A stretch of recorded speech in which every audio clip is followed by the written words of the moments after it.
Welcome into episode 344 of the Skate Podcast. I am Brian DeFelice, joined by Bridget Prue and Scott McLaughlin. Bridget and Scott, tomorrow is the start of Boston Bruins training camp and maybe training camps throughout the NHL, although maybe some started today, or is it a one day for the whole league is when it starts? One day for the whole league, September 18th for everyone. Okay. And I only asked that because I saw a video before we started recording of Dakota Joshua and Connor Garland getting into a bit of a actual mix up up in Vancouver. That looked like Ian Cole was there and some others. It looked like it was like a team skate, but maybe it was just like one final captain's practice. So wow, is Jake DeBrusk already tearing the Canucks apart? My column. Not mine. Take note. Not mine. I'm joking in case anyone wants to take that seriously. Bridget, how are you doing? You got a pretty cool Bruins and Celtics hat. Yeah, joining the hat team. The cursed hat.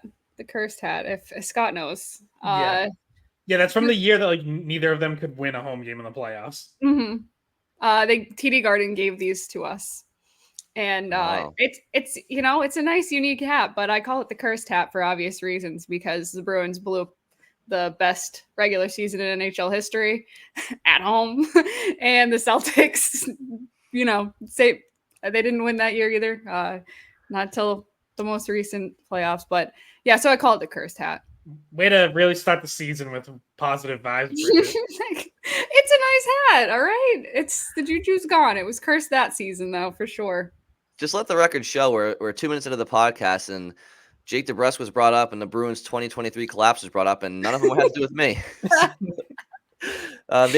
Maybe it's time for me to turn babyface this year and be the optimistic one. But Bridget and Scott, as I mentioned off the top, we have the training camp starting tomorrow. And I think we should just get right into the opening shifts. I guess maybe I'll just go first quickly because I don't know if I'm putting you guys on the spot. But for me, I just have a quick question about the third line center position. We're going to talk a lot about position battles throughout training camp. And third line center and Matt Poitras in particular, we haven't talked a ton about. In fact, ever since he went on the shelf for the season last year, it just hasn't been. Everybody knows he's got a lot of upside. He made the team as a 19-year-old, and we all expect him to be on the team. Are we putting the cart before the horse a bit, assuming that he's going to have that third line center job entering camp and leaving camp? It could be that maybe the Bruins put him on the second line wing with some higher end players in Coyle and Marchand to get him some more NHL reps. It could be that maybe they want somebody a little bit more experienced and with more size, like a Morgan Geekie or a Trent Frederick at the third line center position. There's a lot of different reasons why he may not end up as a third line center. He also very well may end up at third line center. So that's just something I think we should talk about this episode and allocate some time to. Yeah, definitely. I do think Poitras in particular is one of the more interesting players to watch going into camp. So we will definitely get into him more. My opening shift is about the most interesting player who may not be there to start camp, and that is Jeremy Swayman, who still remains unsigned. The latest update, as much of an update as you get around this time, I guess, came from Elliot Friedman on Monday. He said on his 32 Thoughts podcast and also wrote it for Sportsnet's website that all was quiet over the weekend on the Swayman front. But he also wrote that the best news for the Bruins is that Swayman is still interested in signing long-term, which isn't surprising, right? I don't think we've ever thought, or at least I haven't thought at any point that Jeremy Swayman doesn't want to be here or that they've pissed him off so much that he's going to be like, you know what, screw you guys. I want out. I've never thought that was close to happening, but for anyone who maybe did or is worried about it, I guess it would be encouraging to hear from Friedman that he does still want to sign long term. But we're recording this Tuesday morning. Camp officially opens Wednesday morning with everyone reporting for physicals, all their testing, all that. First practice will be Thursday. unless there's a last-minute breakthrough, it doesn't seem like Jeremy Swayman's going to be there for the start of camp, which means he cannot be around. Like, this isn't like captain's practices or summer workouts where you can still be with your teammates and be in the building and working with team staff and all that stuff. Once training camp starts, if you don't have a contract, you're not there. So how long that lingers is going to be very interesting. I think I laid out on the last podcast, like it happens around the league every year. It has happened with the Bruins in the past. In 2019 in particular, Charlie McAvoy missed 3 days of camp before signing. Brandon Carlo missed 6 days of camp that same year before signing. I think if it stays within that first week, you're probably just fine. It would get really interesting and a little more concerning to me if it lingers beyond that into a second or certainly a third week.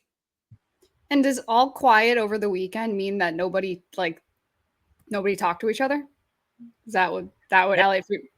So just like no progress made right before camp. Right. Does all quiet, right. It's a good point, Bridge. Like, does all quiet mean they didn't talk, or does it mean they're talking and nothing's leaking out? Because one of those is a lot better than the other. If they're talking and either side's leaking it, that means there's probably progress being made. If they're not talking, then it's like, hello guys, camp starts on Wednesday. Yeah, we're right around the corner here. So yeah, there's a chance. It feels like actually a decent chance at this point that we won't see him this week. So, which is weird, and hopefully not too distracting, but this whole conversation, the longer it goes. Anyway, my opening shift is that, and Scott corrected me before we, of course, like he always does before we went on, when I said, I think I want to do my opening shift about Montgomery, coming in. We're going to get a first chance to see what he wants for line combos, D pairs. And Scott said, no, Bridget, he's not going to do that.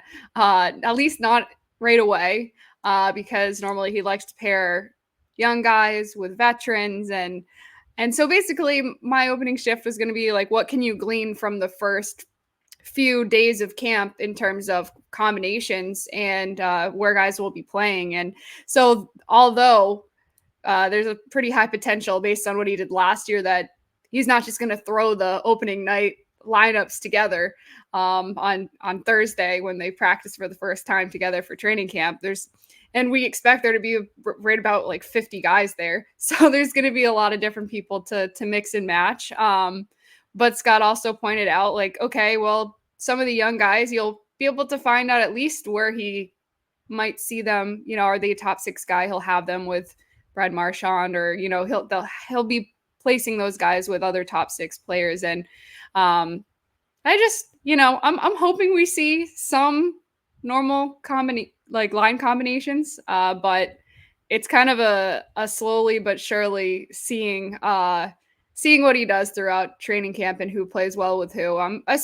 I'm especially interested to see how Zadorov fits into the mix on defense, and that's kind of where my mind was at when I wanted to talk about it, because I'm very intrigued at where he might be playing and who he might play best with. Yeah, and I do still think they're, even though Montgomery doesn't usually open camp with maybe necessarily the lines he's thinking for opening night, I do still think you can learn something from how he does line things up, because if there's a young guy that he thinks has top 6 or middle 6 potential, he's probably going to put him on, more of a scoring type of line with NHL talent, versus like, right. It's not just like random mixing. It's not like he's just like pulling names out of a hat. There's a purpose to why he puts certain young guys with certain veterans and vice versa. And, like just using last year as an example, Matt Poitras played with a lot of NHL talent veterans right from the start of camp. And that was probably like the first indication that, like, okay, this is some. Now, I don't know that at the time they're thinking like, oh, he might win a spot there this year. But I think there was an intention of, this is the kind of role we see him in eventually. So, like, let's put him there and see what it looks like. Versus, if you just say, okay, well, here's our NHL lines, and then all the young guys are going to be together. Well, now they're playing more kind of in an AHL environment. Like they're playing with other rookies, AHL players, and that's not the same as playing in the NHL. It's not, it's not the same as keeping pace with a David Pastrnak or a Brad Marchand or Charlie Coyle or whoever.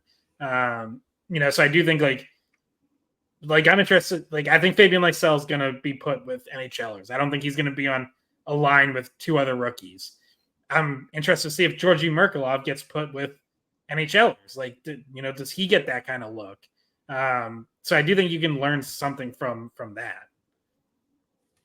Yeah, I would absolutely expect those two players to be given the opportunity to showcase what they can do, and that includes playing alongside, as you said, Scott, NHL talent, or higher end NHL talent. So also, guys, I know like we talked about this last episode. We didn't have a whole lot of takeaways from it, but we did just have the prospect challenge, and some of those guys or most of those guys, I think, will be at camp as well. So if people had a chance to watch it, you'll understand why it was difficult to follow the prospects. It was just one camera angle the whole time, no replay, and if you missed it, you missed it. And yeah, so it was difficult to glean much from it. I'll put it that way. Right. And to Scott's point, if Fabian Lysell is on a preseason line with some of those players who are at the prospect challenge, that's probably not a good sign. So they'll be at camp, they'll have their chance to impress, but and we'll get into that as well. What could be the ceiling for some of these players who showed well at the prospect challenge that have also been atop some of the Bruins prospect rankings, right? Is their ceiling really good AHL player?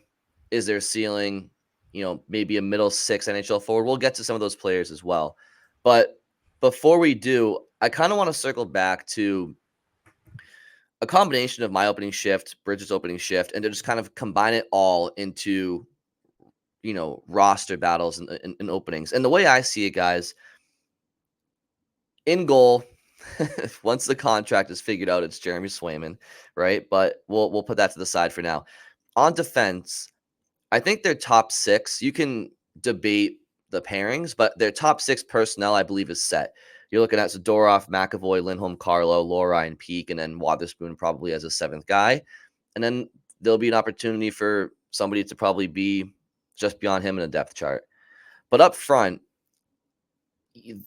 it's interesting because there's three spots that, depending on who goes where, it kind of has a domino effect on the lineup. So up front, we know Zacha, Lindholm, Pastrnak will likely be the starting trio. Marchand, Coyle, question mark. So that question mark, whether it's Lysell or Merkulov, or somebody that's already on the active roster, in which case would affect the lines beneath because they would be there ordinarily. So that second line right wing question mark, the third line center question mark that I talked about off the top. Maybe it's not a question mark, maybe it's Poitras, but we don't know yet. And then also fourth line. Does John Beecher get that fourth line center position? Or does Mark Kastelik get it, who's also really good in the draws, and the Bruins brought him in for a reason? And do the Bruins want Beecher and Kastelik on the same line, despite them both being centermen? Like is Max Jones an extra forward, or is Justin Brazeau the extra forward? I can also see Max Jones playing in an elevated role with a potential ceiling that hasn't been tapped yet.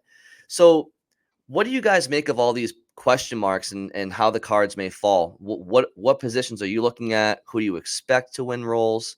And maybe some just left field options.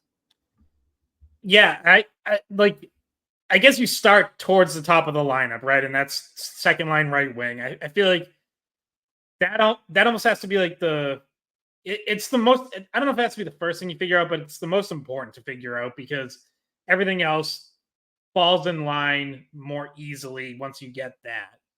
And I guess the way I look at it is I'm going into camp thinking that, Trent Frederick or Morgan Geekie probably has more of an inside track to that spot than Fabian Lysell. Like if this is like a race to the end of camp, I think Frederick and Geekie have a little bit of a head start because they've played in the NHL.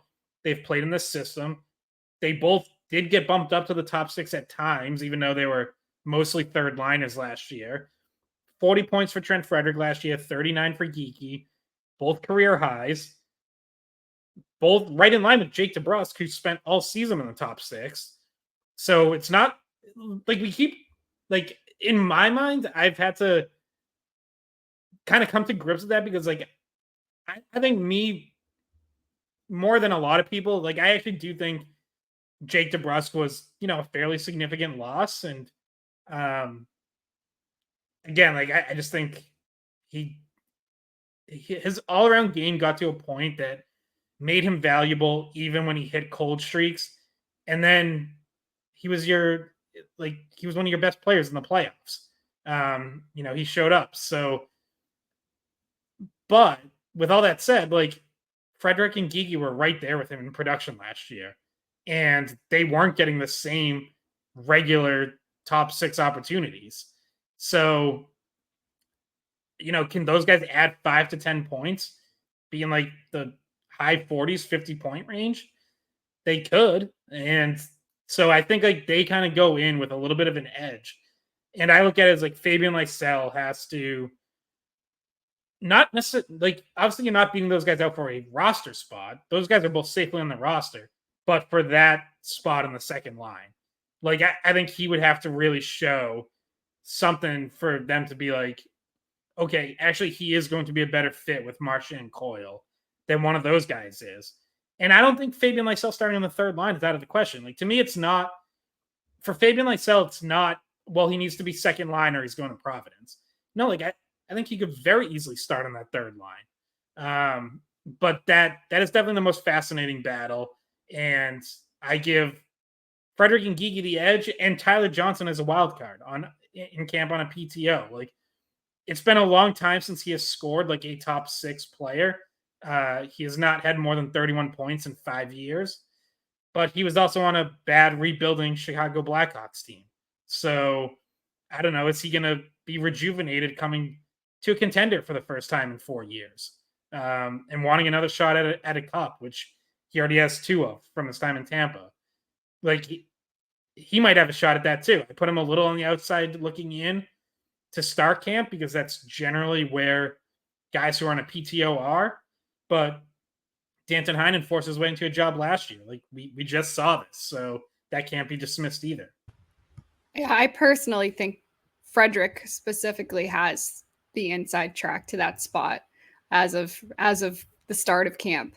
But we'll see a million different options there. we'll see all the combinations. And I just think Frederick's experience and also previous chemistry with Coyle helps him a lot. So for that battle, definitely was one of the biggest question marks coming into the season. So it's probably going to be something that changes and moves at least in the early portion of the season, potentially the whole time, because maybe the fit isn't super obvious even once things start to get going. So I'm definitely intrigued in what you brought up, Brian, about Poitras, though, because, and someone had commented on one of our most recent episodes that, people shouldn't be considering Poitras as someone that's definitely getting that third line center role. And I think that there's something to that because of how long he's been gone and how the way that the team's built is not set in stone in that area. I mean, he's going to probably have to do what he did last year and win the spot again. And I don't know if he necessarily has a given spot on the team, but if he can just do what he did early on last year and in camp, I think he'll be fine. Yeah, it's really fascinating because the way I see it, there's, a handful of players that I feel like have a similar offensive ceiling. Like, I could see Frederick, Geekie, Poitras in the opportunity. I could see those three guys having an offensive ceiling of 45 to 50 points if all goes well and they seize opportunities. Like, I think last year Poitras was on pace for somewhere around 35, 36 points in over 82 games. And Frederick, we know he's climbing and Geeky's climbing. And Scott, the point you bring up about Geeky and Frederick pretty much being on the same point production as DeBrusk last year without the first power play looks and the top 6 minutes. I think that says something about them as players. And so, yeah, and there's other question marks. Tyler Johnson is the name you brought up, Scott. That's true. But then you have Justin Brazeau. He was on pace last year for like 25 points. And could he in a third line role score 30 points? Max Jones, could he score? So there's a lot of players that, like, I feel like have untapped potential or still reaching their ceiling. And depending on where they are in a lineup, I could see a lot of these players being good fits. Well, I want to talk about Justin Brazeau really quickly, if you guys don't mind, because I feel like he's someone that there's an obvious need for on the roster, the way, with his size and the way that he plays in front of the net. And some of the things he was able to do for the Bruins last year when he came in and was effective at were things that they were lacking without him in the lineup. But he's another guy who got injured and came out of the lineup for a little bit because of that and never really fully solidified an exact spot, I guess you would say, on the team. I think that he should be on this team. I just think that there's so much competition right now in the bottom 6 that somebody that we've seen there before from last year is not going to be making it. I like Brazeau, and I'm hoping that maybe he's a third liner for the Bruins this year. I don't know what you guys think about him and where he might fit in. Yeah, I think in my mind, I'd probably pencil him in at like 4th line right wing going in, but there's definitely opportunity there for him to move up. Like, we know there is at least 1, maybe 2 openings in the top 9, depending on, whether you think Poitras a lock or not. And I'll get to him in a minute. But Brazeau, yeah, like, he's one of the guys who could push up. Brian mentioned Max Jones too. Like, both of them, I think Don Sweeney's even said, like, could have a chance to move up. Brazeau did at times last year and generally acquitted himself pretty well. So, right, like, he's been a late bloomer. He keeps taking steps forward. Why would we assume that what we saw last year was his ceiling? Like, why would anyone assume that there's not another level he could get to? So, yeah, like, the good thing there is if you put him on the 4th line, he absolutely can play that style and be effective there. And if there's more offense and he forces his way up from there, like, great. I do think there's a chance we see that. Just the way that he's able to get to the net and get grade A chances, like, it's not just a product of being big, right? Like, not all big players are able to do that effectively. He does because he understands leverage. He has good hands in that area. He has a good stick to, like, retrieve rebounds and second chances. And he works down low. He can help win pucks back. I think we said it last year. Like, the question with him was always his speed. Would it hold up at higher levels?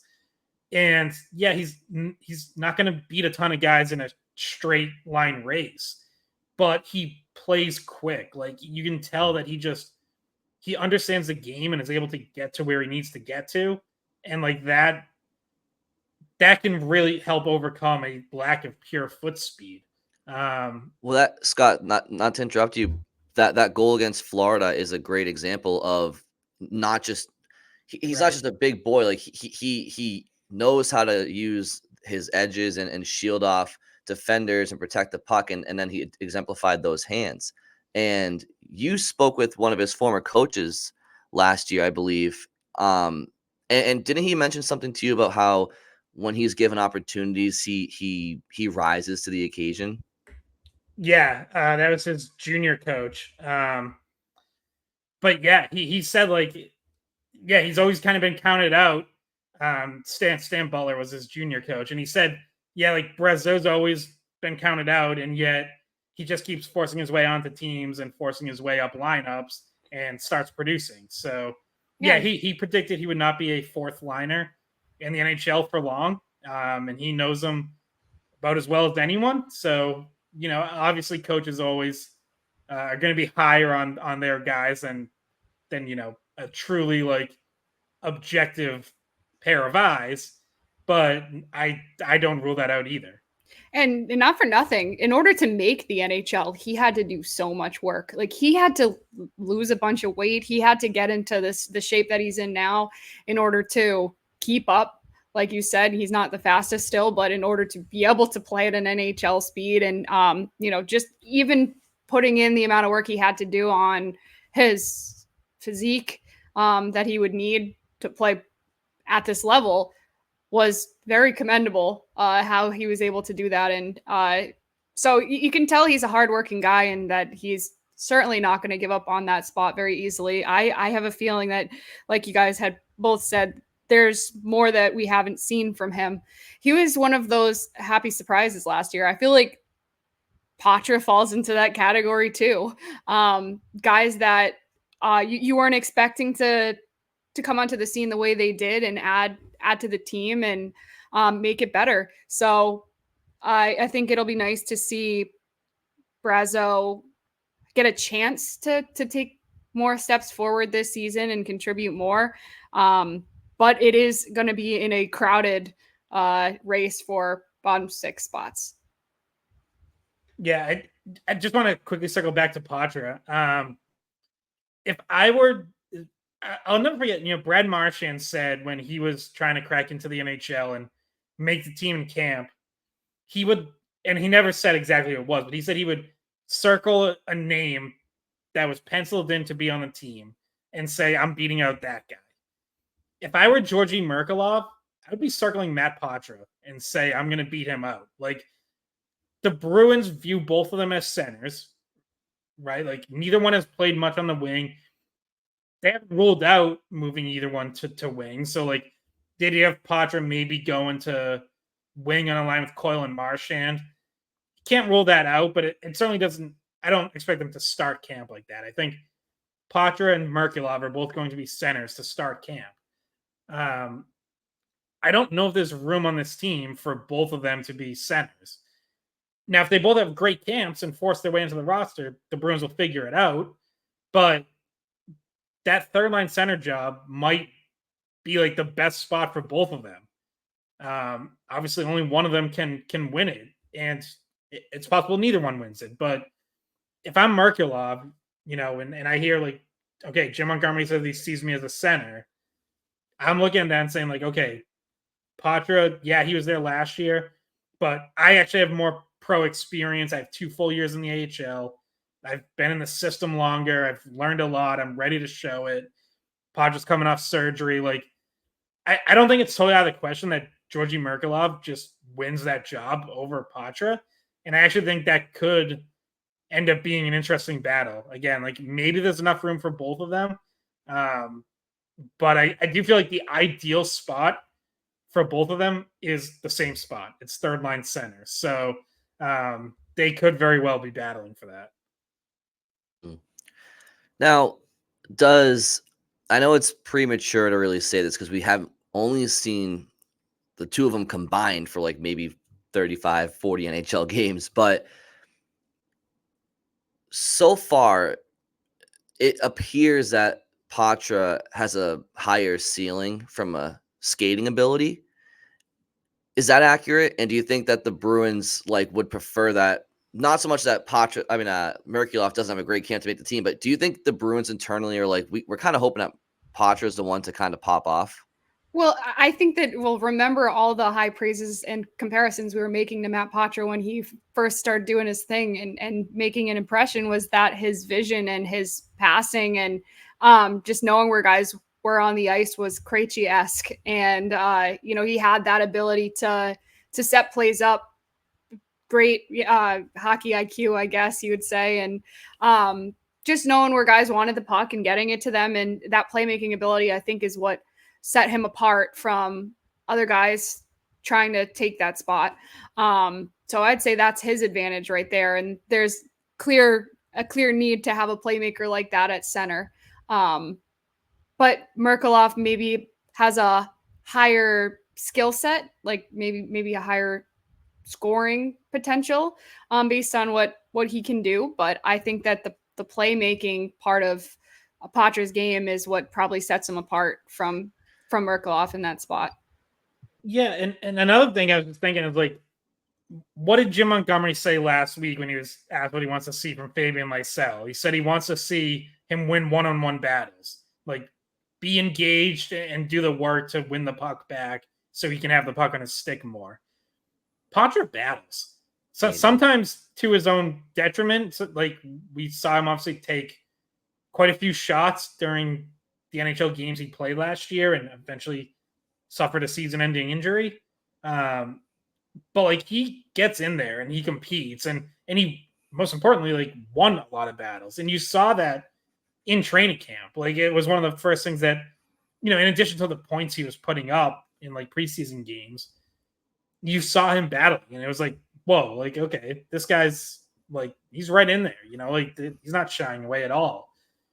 And, you know, I don't think you definitely didn't see that from Lysell last year. So in camp, not as much. So like you need to see that from him, but you also need to see it from Merkulov. Like I think you would see that at times, but it's like he's gonna have to do something to stand out beyond just, oh, hey, he had a nice finish there when he got the puck in the slot. Like, right. No, he's gonna have to win battles and like show them, like, hey, I have this all-around game you've been preaching to me for 2 years now. Like, I'm ready. Like, I have it. Yeah, and I'm very interested to see Merkulov in open ice. And I'll be the first to admit I haven't seen a ton of his game film, certainly in Providence, because it's just not readily available for most people. And his NHL experience, like I said it last year, I wanted to see more of him, a little bit more of a sample size. Scott makes a good point about if Merkulov gets the puck in the slot, can he wire it home? I have no doubts about that. If he's given time and space in the offensive zone, can he thread a nice pass? I have no doubts about that. And I don't even have any doubts about his skating. I just haven't really had enough of an opportunity to see it. So there's a play that comes to mind last year with Poitras. The Bruins are playing in Chicago.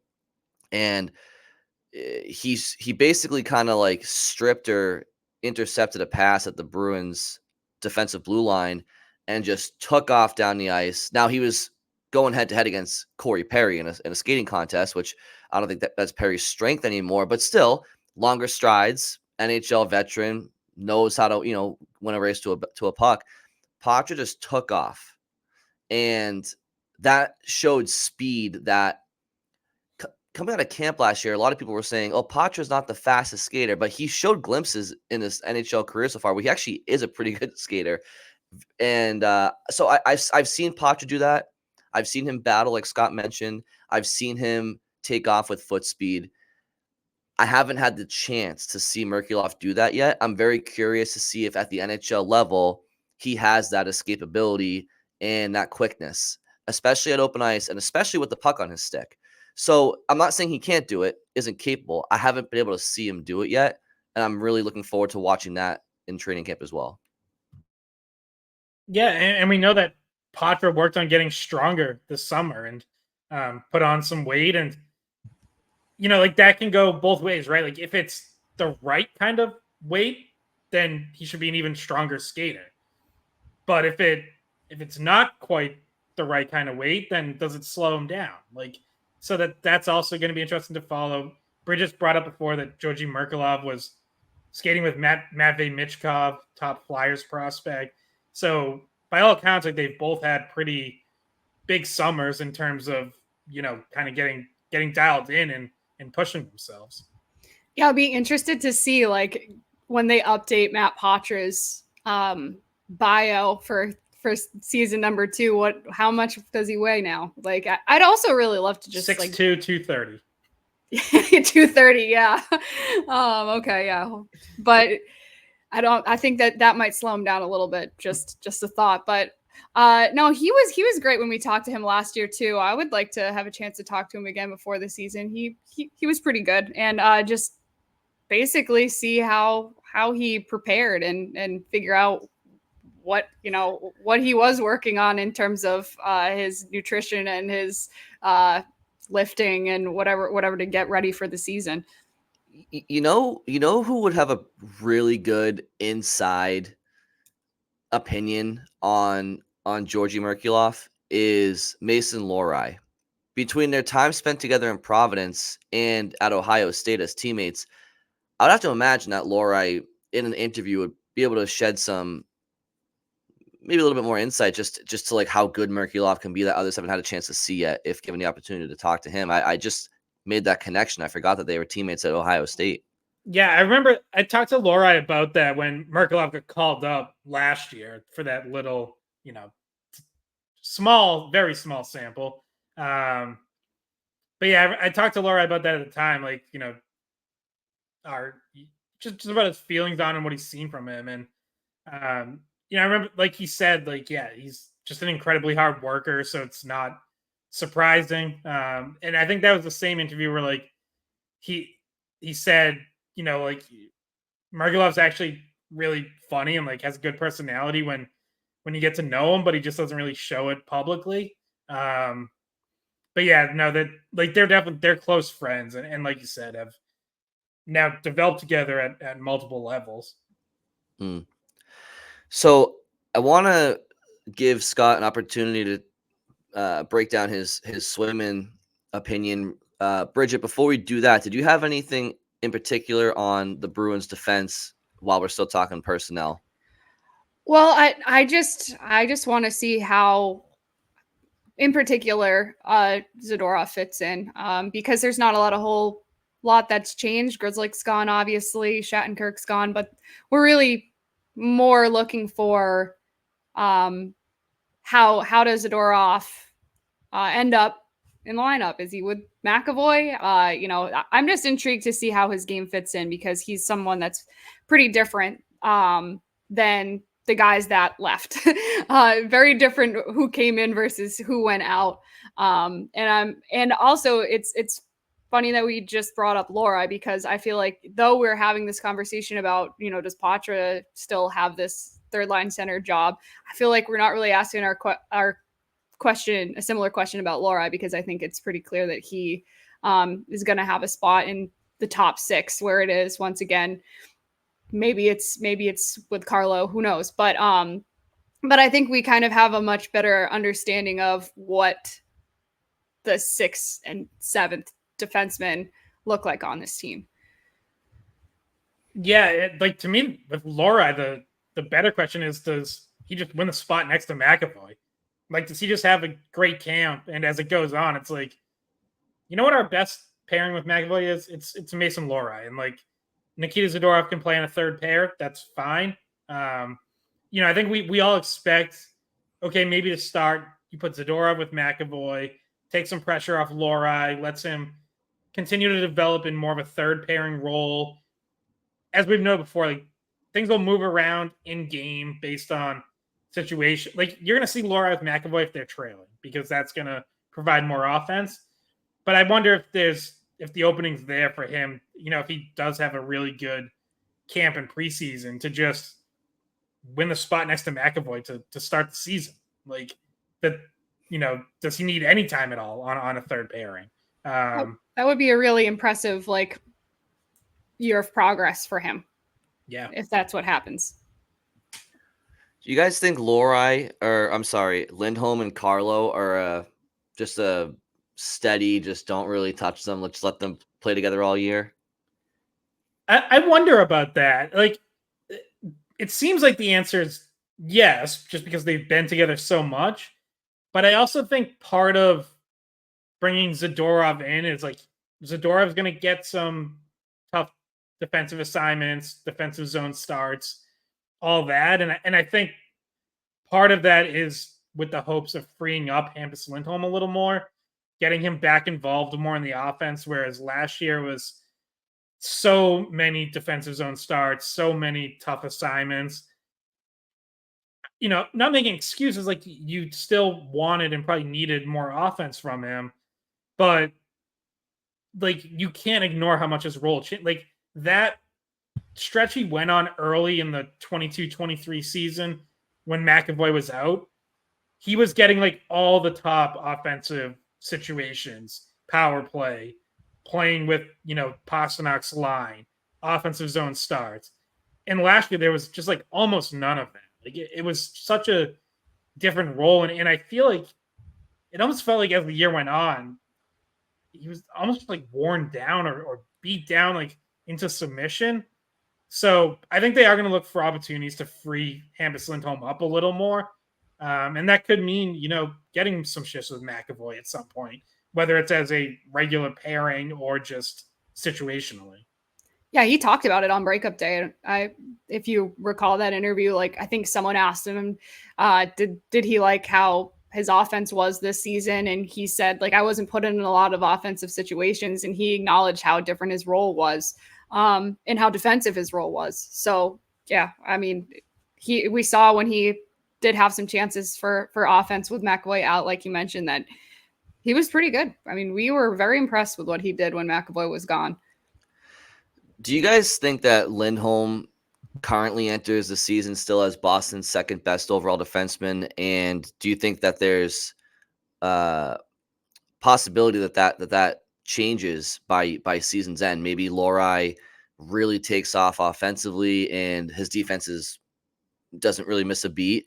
There's a possibility that Zadorov maybe he has better defensive metrics than Lindholm, and they kind of have a similar point total. Maybe Zadorov has a few more points. But right now, do you think he's still their second best defenseman heading into the season at least? Yeah. Yes. And I see him probably being that the whole year, more than likely. Yeah, same. If he's not, there's a bigger problem. Well, I mean, it could be a great thing if Lohrei just takes such a big step forward that he becomes the second best. Like that's not out of the question. But yeah, I think Lindholm enters as the second best, and I would expect him to stay there. I think he's, there's gonna be a lot of Bruins fans who like Zadorov more just because he's gonna hit people more. I think Lindholm's a better player at both ends of the ice. Like he has more offense. I also think he's a better technical defender. We've talked about it, but like Zadorov's gonna take some chances and drag himself out of position. He's gonna make some mistakes, and you're just gonna have to live with it. Not to say that Lindholm doesn't make mistakes. Obviously, he does. Every defenseman does, but I think Lindholm's a more sound player and also has more offensive upside. Yeah. Sorry, Bridget, go ahead. I was gonna say Zadorov is gonna be entertaining in a different way in his physicality, and I was kind of laughing because I don't know if you guys saw him talking to David Ortiz, because Zadorov and Elias Lindholm went to throw the first pitch at one of the Red Sox games about a week ago, and they met David Ortiz, and he says to Zadorov, what happens when like a big guy comes and wants to fight you, like if someone's bigger than you? And he's like, there's pretty much no one bigger than me. He just had to explain to him, like, no, that doesn't happen because I'm bigger than everybody else. And it was just kind of funny. I also didn't know that David Ortiz is a good friend of Sean Thornton and used to go to his games, and Thornton used to tell him he was going to fight. So make sure you're there on time, and he would. So so maybe we'll see David Ortiz there. Yeah, Zadorov told him he was going to fight if Ortiz comes this year. So yeah, he did. He said that to him. So we'll be paying attention for that. Yeah, and my question about Lindholm being their second best defenseman still, and at year's end, it's not to create controversy or any sort of divide amongst the decor. It's more so kind of like maybe Zadorov and McAvoy as a pair hit, maybe Lohrei takes off and the Bruins put him with Carlo, and then maybe they go for like a really just defensive third pair with like Lindholm and Peak, and maybe just because of his spot in the D pairs, he's not able to excel offensively, and it's just kind of like you never know how things play out. So it was more so just but one thing is for sure, I love this decor. I don't think there's a thing missing with them. not one thing. Like I said on a previous episode, obviously there's only a few teams in the league that have somebody that can put up points like Cale Makar and Quinn Hughes and Adam Fox to an extent, Roman Josi. But McAvoy's, if McAvoy's scoring 15, 20 points less than them, but it's still a great offensive defenseman. I just love the makeup of this D-core, like top to bottom, and the flexibility of different D pairs they can roll out there. So I'm really looking forward to their defensive core this year. Yeah, and I think another storyline that we haven't really talked about too much, because the Swayman side of the goalie tandem is what's dominating the news cycle, and for good reason, but the Korpisalo piece of it all, because this is going to be a fresh chance for him as well. And, is he a serviceable backup? Is he someone that can give Swayman rest, or is he actually, making progress from what he was doing in Ottawa, looking better under goalie coach Bob, and in the system that the Bruins play? Because I think that one step further, to take your point one step further, the D-core isn't lacking much. Well, goaltending's great too. So you have a team that on paper shouldn't be letting up a whole lot defensively, letting up a whole lot of goals. And Korpisalo is just one little piece of the puzzle that we haven't had a chance to see him in a Bruins uniform, and how he fits in. But yeah, he's another one that to keep an eye on during camp, and you'll probably see him a lot more if Swayman doesn't start camp. So yeah, I mean, we have to pay a hell of a lot of attention to Korpisalo, Bussy, even Michael DiPietro throwing that mix. Until Swayman gets there, you have to at least consider the possibility that he's not there opening night. I know I still expect Swayman to get done before then, and for him to be their starting goalie opening night. But the longer it lingers, the more you have to at least start to prepare for that possibility. And if we're still talking, 2 weeks from now that Swayman's unsigned, then you're a week out from the regular season, and you really have to get one of those guys ready, or two of them ready to carry the load early on. No one wants to really have to cross that bridge, but it's not like we have 2 months to figure this out. You have just over 3 weeks before the start of the regular season, basically. So yeah, I think even when Swim does get back, I think that could be a battle for the backup job. I know Korpisalo is obviously going to have the inside track because he has NHL experience and they are paying him $3 million. But if Bussy just outplays him in camp and preseason, then I think they would have a hard time saying if guys earn a job, we'll give it to them, and then you just stick with Korpisalo and send Bussy down to Providence, or assuming he clears waivers. If it's clear that Bussy's outplaying him, if that happens, I think you have to give the backup job to Brandon Bussy.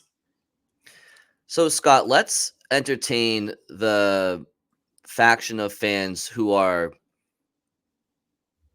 talking about how Swayman has the leverage and the Bruins could lose the player. Let's entertain that faction and play out this situation, worst case scenario for the Bruins, where they lose Jeremy Swayman. Because of the term left on his restricted free agent status, for the next 2 years, the only way he could play for a team not named the Boston Bruins would be if a team was able to offer sheet him and the Bruins wouldn't match. And of teams that could do that, it's virtually at this stage none. But besides that, that's the only way. Or trade for his rights. Yeah, or they trade him. Trade for his rights, or somebody offers sheets him. So if it's not one of those two very unlikely situations, he has to sign with the Boston Bruins, or else he's not playing hockey in the National Hockey League. Well, yeah, he could hold out. I mean, yeah, I know, but pull a Nylander and just say, "Hey, I want to still be here, but I'm not ready to sign the deal you're giving me." I don't think it's smart for a player to just not play hockey. No, and I know you're not saying that. Saying that's an option. Well, and No, yeah, I know. also think like, listen, like this is your net now, your team. Like you're the number one goalie. You're the franchise guy going forward. It would be a pretty tough look if you're not out there opening night. Like that's obviously all would ultimately be forgotten and forgiven if things go really well from there. But like that's not the ideal way to start like your era as the Bruins number one goalie. Is sitting on the sidelines and watching other people do your job.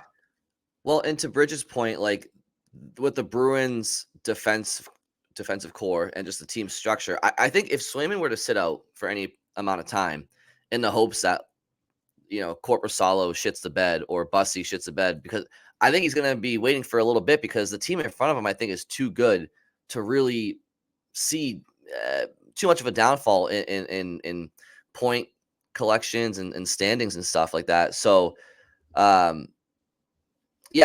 and Elliot Friedman talked about, or somebody mentioned over the weekend, it's philosophical differences, right? Yeah, that was Friedman. Yeah. What is that? What does philosophical differences mean? Does that mean Swayman's trying to set this? He's trying to set the market for his goaltending brethren. What does that mean? I think it just sounds like he still wants, to be paid at the top dollar, and the Bruins are still like, what does that even mean? And let's not rule out the fact that the philosophical difference might be with the agent rather than the player.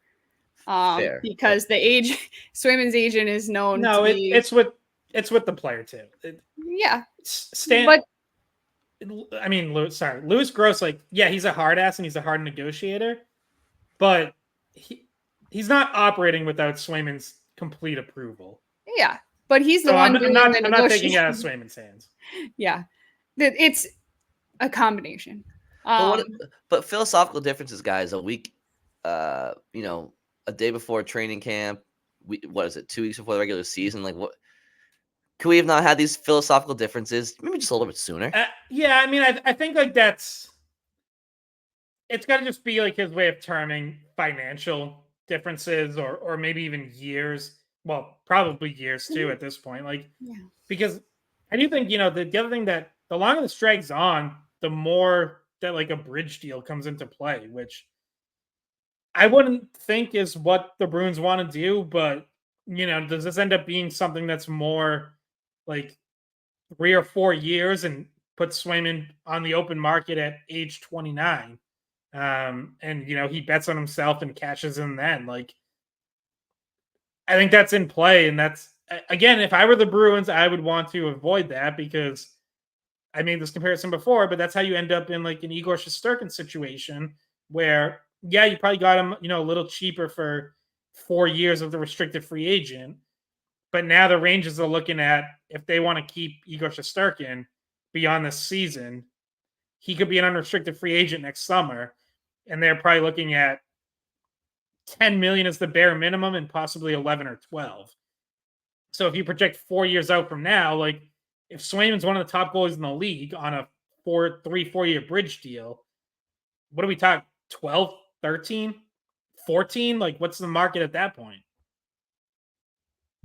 Yeah, you could get a better deal done now, is what you're saying. Like, it looks better on paper. Yeah, I think you're right about that. Though we know that Swayman rumored that he asked for 10 million from the start, but obviously not going to get that. I don't think the cap space is even there for that. So, yeah, it just continues to drag on. By the way, worth noting that one of the big restricted free agents that was left did sign Monday night, Lucas Raymond in Detroit, and that was for 8 years and a little over $8 million a year. Obviously, that's a forward versus a goalie, so there's not a direct correlation there, but you see, at least one domino fall. There's still plenty of unsigned restricted free agents around the league, and including another big one in Detroit with Mo Seider on defense. But that they ended up long term. They ended up going to the max 8 years. So, like, there is still time for that to happen. Yeah, that's a good point, Scott. Raymond did sign, and yeah, now all eyes go to Boston with Swayman. So before we sign off, guys, we got maybe 5 minutes left or so. Just some takeaways. Bridget mentioned off the top about the Bruins prospect challenge over the weekend. I think the team went 1-1-1 with games against Columbus, New Jersey, and was it Pittsburgh? Yeah. And some notable names heading into that prospect challenge also are the same names that showed pretty well. The offensive forward line of John Farinacci, Riley Durant, Brett Harrison, and on defense, Jackson Edward were some names that popped, and people were pleased to see that those players showed in a tournament where they probably should have. Bridget and Scott, did you have any takeaways on those players over the weekend? Yeah, I mean, Brett Harrison had 3 goals in 3 games.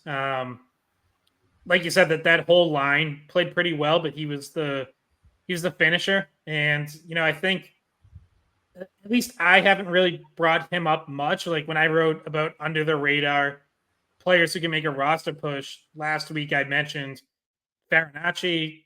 We've talked about Duran because Don Sweeney brought him up. I mentioned Trevor Kuntar just because of the way he plays. I didn't include Harrison because I think he had a bit of an up and down first year as a pro in Providence, and I just think there's more work to do. But you did see a little bit of like what he can bring, which is he has an NHL shot. Like that is not in question. He's a good finisher when he gets looks. I think the rest of his game still needs work, but like there's at least one trait there that you look at and you're like, okay, that's something that could get him to the show. I still think it would be a stretch to think he's going to make that push this preseason, but maybe he's not that far off though. Like he had a pretty good camp last year, and made a good impression. So, he's definitely a guy to watch. Yeah, I was gonna say we'll have a chance to see him with our own eyes when preseason starts, and not on some weird feed that like we'll be able to see a replay of his goals and yeah, and so we'll have a chance to see him playing with some of the NHL guys too. But yeah, he's the one of those 3. He's the one person we didn't spend any time talking about before the prospect challenge when we were previewing it. But yeah, I'm happy that we're going to be able to see some of those, all 3 of those young guys come the start of camp. Is Jackson Edwards somebody that Providence could treat him well and he could be a potential depth defenseman call up at some point throughout the NHL season? Or do you think he still needs another full year and full year plus of professional seasoning down in Providence, even before a call up? I think he probably needs a full year in Providence. He's going to be a first year pro. You love his physicality. You love the way he plays and just the intensity he brings. But I think his all around game is going to need some work down there. So I'm not expecting it. I guess it's not totally out of the question, but on defense though, I brought him up last week, but like another name to watch is Frederick Brunet, who I think had a good prospects challenge. And when we talked to him last week at rookie camp, he said like, he's focusing on his defensive play and his physicality, like being more of a physical player. That's clearly been something that's been stressed. And there were a couple flashes of that in Buffalo in the prospects challenge. Even like took a penalty for retaliating and knocking a guy to the ice, which, like you don't want penalties, but just in that vein of like him upping that physicality and making a conscious effort to do that. Like that was good to see because he has the offensive skill. Like he can move the puck, he can make things happen in the offensive zone. And if he can get the rest of his game in order, like he's definitely someone who could have an NHL future. Again, probably not this year, but somewhere down the line. All right. So there's the 5-minute rookie showcase corner segment as the podcast concludes here. Bridget and Scott, I know we're still a few weeks away from October 8th and the start of the regular season. But as far as I'm concerned, I think the season starts tomorrow with training camp, and there's going to be a lot of content, a lot of fun storylines to follow, namely right wing on the second line and third line center. As we mentioned, the Poitras Merkulov battle was one that hasn't been talked about too much. So that'll be fun. And Bridget, Scott, I appreciate you guys' time. If there's nothing else, we can probably wrap up. Yeah. And I don't know if they've announced the times for training camp yet, Scott, but they have not. As we're recording Tuesday morning, they have not officially announced the schedule or the roster yet. We know Wednesday is all off ice, but we'll be talking to Montgomery and Sweeney, so obviously there'll be some takeaways from that. And then Thursday, don't know the exact time, but that'll be the first full practice. Saturday they have their black and gold game, intra-squad scrimmage down in Providence, and then Sunday they have their first preseason game. So lots coming up. I know, I think we'll have an episode later this week, another one reacting to just kind of early camp takeaways, and then early next week reacting to that game action. So we're getting, just like the players, we're getting back to the swing of the season here. I'm getting ready for Scott to have to carry my bag because I'm finally going to be able to go back to work, and Scott's going to have to help me. So should I give him like a really bright, colorful bag to carry, or plain black, or what should we do with Scott? Yeah, I'm thinking like a red and white striped bag to look like a popcorn vendor. That works for me. Colors, perfect. Yeah, there you go. I have some nice flowery bags, but Scott's gonna have to get a little bit of an extra workout. Yeah, and if anybody happens to go and they see Bridget or Scott around the rink, you see Bridget, make sure you give her a nice thumbs up and a way to go, because knee surgery is certainly no fun, and she's been a trooper. So, and I might just have to give that person a Scott's Pop sticker. So. There you go. All right, well, thank you all for listening. Enjoy the rest of your work week, and we'll talk to you soon. Hey guys, thanks for watching the Skate Podcast. If you want to see more of our videos, visit our playlist. Not in front of a screen? You can listen to us on Spotify, Apple Podcasts, or wherever you get your podcasts. Don't forget to follow us on social media. And if you enjoyed this video, please don't forget to give us a thumbs up, subscribe to our channel, and leave a comment.